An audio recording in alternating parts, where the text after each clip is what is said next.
Olá, esse é um vídeo que eu estou regravando porque na primeira versão a câmera do celular deu problemas e muitas partes do vídeo ficaram em câmera lenta. Então eu vou regravar. Eu vou modificar provavelmente muitas coisas, porque eu não escrevo roteiros, porque eu não sigo nenhum tipo de escrita, eu sigo a lógica que eu crio dentro da minha cabeça, que me parece mais correta para discutir os fatos aos quais eu me proponho. No vídeo anterior, eu me propusera a discutir dois temas ao invés de um só, porque os dois temas estavam ligados diretamente tanto à mesma pessoa quanto a discussões e situações semelhantes. Entretanto, no vídeo anterior, eu passei tanto tempo discutindo apenas um dos temas e mesmo assim não me senti satisfeito com tudo que eu trouxe, que eu decidi que vou fazer vídeos separados. Essa pessoa de quem eu falo é uma das está no começo, em parte da origem do pensamento filosófico ocidental, Sócrates. Sócrates não escreveu nada, mas tem muito da sua vida escrita nos livros de Platão, por meio dos diálogos, por meio das histórias, dos personagens que aparecem, a gente pode ter algum conhecimento do que e como agia Sócrates. Essa frase que eu trouxe como mote para a minha discussão de hoje não é em si uma frase socrática, apesar de que provavelmente ele entrou em contato com ela, provavelmente ele pode tê-la dito em algum momento e ele agia com a sua maneira, com o seu fazer filosófico no intuito disso, que é a frase que estava na porta do oráculo de Delfos: conhece-te a ti mesmo. Sócrates não foi quem criou essa ideia, provavelmente é uma ideia que vem muito antes. Eu não tenho conhecimento profundo do Velho Testamento, mas provavelmente em algum lugar do Velho Testamento alguma ideia semelhante deve existir. E muitos dos grandes profetas do Velho Testamento estão ainda antes do tempo de Sócrates. Então, se pensarmos bem sobre essa frase, ela já deveria existir antes do tempo de Sócrates. Porém, foi ele quem colocou uma metodologia, criou uma forma que leva a esse conhece-te a ti mesmo. A sua forma de construir o conhecimento racionalista por meio de questionamentos que levam a outros questionamentos, que levam a outros questionamentos, e por meio desses questionamentos o parto de uma razão, de uma ideia. Método conhecido como maiêutica e que foi utilizado por Sócrates durante o seu período como filósofo grego. Após Sócrates nós temos Platão, que não foge tanto assim do pensamento socrático, porque foi aluno de Sócrates, era também um racionalista, mas diferente de Sócrates, ele acreditava que a verdade existia apenas no mundo das ideias e em algumas ciências específicas, como a matemática, a geometria e ciências que utilizavam-se de números. Ele desprezava a arte, desprezava o teatro, por exemplo, e a única forma de conseguir um conhecimento ou um autoconhecimento era por meio de se aproximar desse mundo das ideias, por meio das ciências que emulavam as verdades, ou seja, a matemática, a geometria, a astrologia e etc. Depois Platão, nós temos Aristóteles, que é um dos filósofos mais relevantes e importantes para a história do conhecimento ocidental, porque muitas das afirmações feitas pela filosofia aristotélica foram levadas até a cabo tanto pela Igreja Católica como por igrejas protestantes, talvez até hoje ainda haja alguma coisa aristotélica flutuando dentro desse conhecimento religioso. Aristóteles dá seguimento, foi aluno de Platão e dá seguimento a essa linha específica do conhecimento da filosofia ocidental.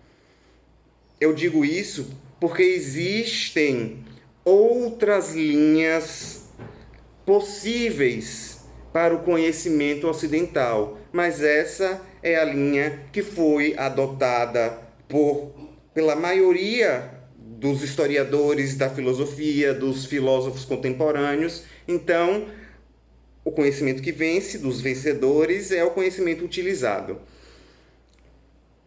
Vou pular os filósofos medievais da Idade Média, porque tem um pouco conhecimento, com exceção de Agostinho e alguma coisa de Tomás de Aquino, os outros me escapam, e vou chegar em Descartes. Descartes, ele tem um projeto que é um projeto grandioso, um projeto de criar uma base, uma sustentação possível, provável e suficiente para qualquer outro conhecimento que venha adiante. É importante perceber que a criação dessa base por Descartes passa pela própria noção que se tem de si. Se não há um eu que seja confiável em um certo sentido, que não seja adequado para servir de base para o conhecimento, esse eu não pode conhecer. E se esse eu não existir, então não há formas de existir conhecimento.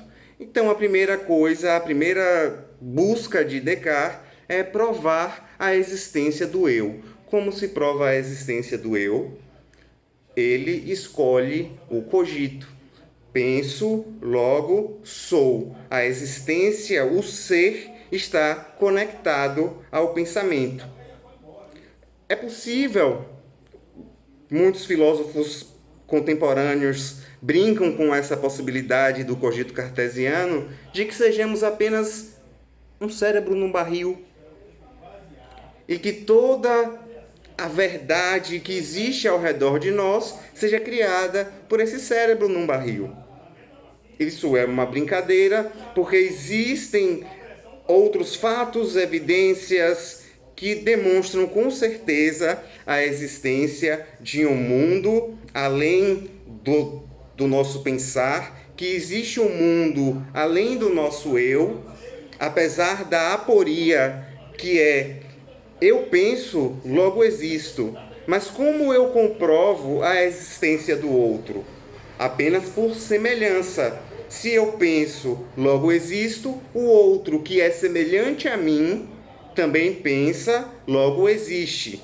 Mas essa prova não é uma prova suficientemente forte para justificar a existência do outro. Por isso recebe esse nome de aporia. E é uma das pequenas falhas no pensamento cartesiano, outra sendo criar a necessidade do ser para embasar qualquer conhecimento, mas não dizer o que é ser. Para o homem, para o ser humano, o que é esse ser? Para o animal, para o objeto, o que é esse ser? Qual o significado, qual o conhecimento que está em cima dessa base e que explica esse verbo, o uso desse verbo ser nos questionamentos o que é.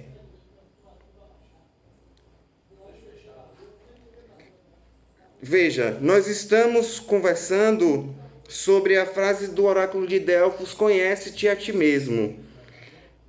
Muito do conhece-te a ti mesmo perpassa por essa ideia do o que é você, quem é você, o que você acredita, o que você pensa, o que você faz,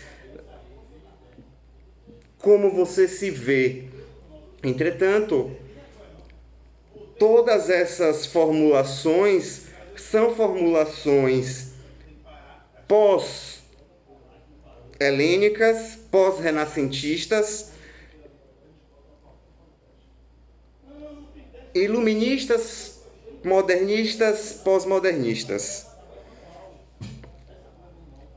Até lá, a existência e a dominância da igreja sobre o conhecimento, sobre a formação do conhecimento e a existência de Deus eram essa base para o conhecimento. Descartes modifica a base para o conhecimento sólido para o homem, mas é um homem que ainda tem por baixo a figura de um Deus que o sustenta.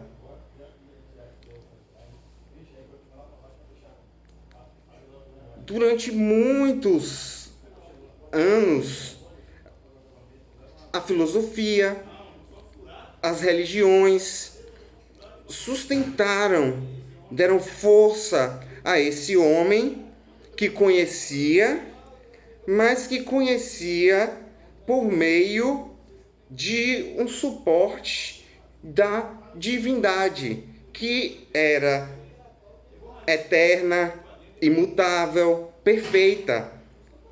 E nós, criados à imagem e perfeição dessa divindade, éramos capazes de conhecer, ainda que não conhecer perfeitamente a imagem e perfeição como essa divindade seria capaz de conhecer, nós seríamos capazes de aprender e aprender cada vez mais, porque tínhamos como base algo imutável.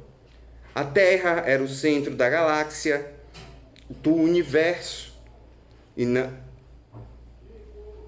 o homem era criado, os animais eram criados por Deus. Todos os acontecimentos da natureza se repetiam porque Deus estava lá para garantir a estabilidade do universo. Então surge Copérnico e com ele dá-se início ao método científico. Veja, eu fui até um ponto em que a ideia de ser humano era uma ideia bastante estável, mas estável pela existência de um Deus que mantinha a estabilidade do ser humano e do universo em que vivia esse ser humano. A partir de Copérnico, tanto a ciência, quanto a filosofia, quanto a arte, quanto a religião sofrem diversos baques nessa ideia de divindade que vão posteriormente deixar o homem à mercê, à sua própria sorte. Copérnico, em primeiro lugar, não só inicia a ideia de um método científico, como propõe o heliocentrismo. Ele retira a Terra do centro do universo e coloca o Sol como centro da galáxia. E a Terra passa a girar em torno do Sol. Isso é um baque para a religião, principalmente para o pensamento religioso, porque acreditava-se que a humanidade era a espécie preferida de Deus, criada para dominar o universo, para ser o centro do universo. Mas Copérnico demonstra que não, que nós somos uma espécie, mais uma espécie que povoa o planeta, que gira em torno do Sol. O Sol é o centro do universo. Mas ok, muita gente foi crucificada por esse ok copernicano. O próprio Copérnico teve que negar a sua descoberta para não morrer na Inquisição. Posteriormente a Copérnico, nós temos Galileu. Vou passar rápido por Galileu. Galileu experimenta e percebe a existência da gravidade, mas não consegue ir a fundo, desvendar os mistérios que essa lei e outras tantas leis representam para a humanidade. Quem faz isso? Sir Isaac Newton. Demonstra o funcionamento da gravidade, cria a regra massa maior vezes massa menor vezes 2 sobre o quadrado das distâncias vezes uma variável que ele não conseguiu calcular. Mas ele calculou uma série de outras fórmulas da mecânica dos fluidos, molas e etc. E aquilo tudo serviu para demonstrar que não era simplesmente uma divindade que governava o universo, mas leis naturais que poderiam ser entendidas, compreendidas, desvendadas, entendidas, escritas para a posteridade, e foi mais um baque para esse homem que era baseado, construído sobre a existência de Deus. E por fim, toda a ciência contribuiu, mas esses 3 acontecimentos são acontecimentos basais para entender como Deus deixa de ser a base do ser humano para o ser do ser humano, e o próprio ser humano passa a ser a base para si mesmo. Como o conhece-te a ti mesmo deixa de ser regra e lei para o bom comportamento, para uma boa saúde mental, e surge uma outra ou outras ideias que oferecem ao ser humano mais possibilidades do que apenas se entender como se fosse imutável. Essa terceira descoberta científica é a evolução, a teoria da evolução por Charles Darwin. Por quê? Quando Darwin percebe, entende e explica a evolução, ele explica o surgimento dos seres. Ou seja, os seres não são mais criados por uma divindade, eles surgem por um processo que leva uma série de anos e anos e anos, mas que acontece pela separação, que acontece por uma série de fatores e que foi ainda mais e melhor explicado quando Mendel descobre a genética, quando nos aprofundamos na genética e entendemos as mutações e outras coisas mais que vêm para confirmar a ideia, a teoria, a tese da evolução de Darwin.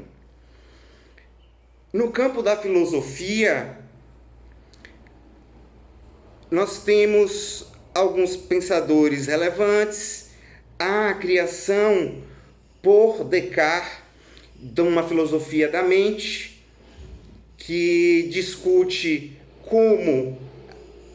que cria, na verdade, duas existências, que é a existência da matéria, que é aquilo que tem extensão, e a existência do espírito, que é aquilo que não tem extensão. E que a mente seria espírito e o corpo seria matéria. Mas Descartes se perde, porque como algo que não tem extensão pode dar ordens, mover, tocar algo que tem extensão. Como há esse contato?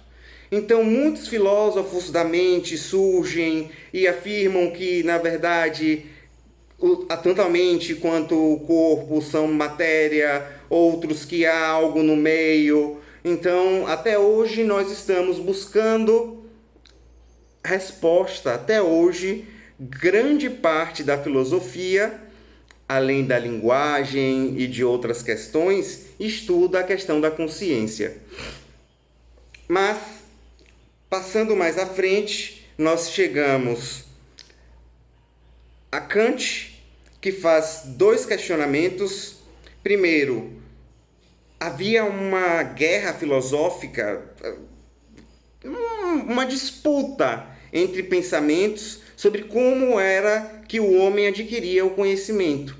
Empirismo versus racionalismo. Se por meio das experiências no mundo real ou por meio também de uma vivência no mundo real, mas por meio do pensamento, da criação, do envolvimento da mente sobre as coisas. Kant tenta criticar, discutir, na verdade, as duas formas. Ele faz a sua crítica da razão prática, que seria uma crítica ao empirismo, e a crítica da razão pura, que seria uma discussão também sobre o racionalismo. E há pontos positivos e pontos negativos nas duas ideias. Ele demonstra que há, por exemplo, conceitos que somente pela razão é possível que nós possamos entendê-los. Há conceitos que nós não temos nem como significá-los, porque quando pensamos, não nos vem um símbolo à mente, apenas um conceito por meio da língua, como por exemplo um ponto. Qualquer ponto que você imaginar já é infinitos pontos, então é impossível pensar em um ponto. Da mesma forma, pulando Kant mais uns 150 anos, quando Freud traz o inconsciente. Tentem imaginar o inconsciente. O que não quer dizer que ele não exista, o que não quer dizer que não seja verdadeiro, o que não quer dizer que ele não tenha influência sobre o nosso ser. Isso somente quer dizer que o entendimento de certos conceitos, como o inconsciente, precisam que nós adentremos o universo metafísico, que é esse universo em que as ideias não precisam necessariamente de imagens acústicas, como diria Saussure, para se demonstrarem reais. Existem filósofos que discutem e negam a metafísica e que a necessidade do ser em relação à metafísica, mas porque a metafísica é algo que está sempre escapando. Por mais que a gente se aproxime dela, ela nos foge. É um pouco como Deus. Sempre que a gente acha que está próximo, ele foge. Porque são coisas que são tão grandes, estranhas, diferentes, tão fora de tudo que nós conhecemos como mundo, como concretude, que quando tentamos formar qualquer ideia desenhada sobre essas estruturas, esses conceitos, eles nos fogem. Pense num cavalo. Eu pensei em um cavalo. Qualquer pessoa que ouviu essa ideia pensou num cavalo. Os cavalos podem ser completamente diferentes, mas ainda assim é um cavalo. Mas quando eu falo, pense, quem é você? Conhece-te a ti mesmo. Você vai me dar algumas características suas. Você vai me dizer que você é honesto ou não. Você vai me dizer que você é bonito ou não. Você vai me dizer que é inteligente ou não. Você vai me dizer características sobre você. Mas características de algo são suficientes para definir aquele algo? Conhece-te a ti mesmo. Conhecer-se significa saber quem se é ou o que se é, ou quais características se possui. Pós-Nietzsche, Nietzsche não mata Deus, não é verdade. Nietzsche faz uma crítica aos cientistas modernistas que acham que estão matando Deus, mas não é nada disso. Mas, de certa forma, ele nos deixa órfão da divindade.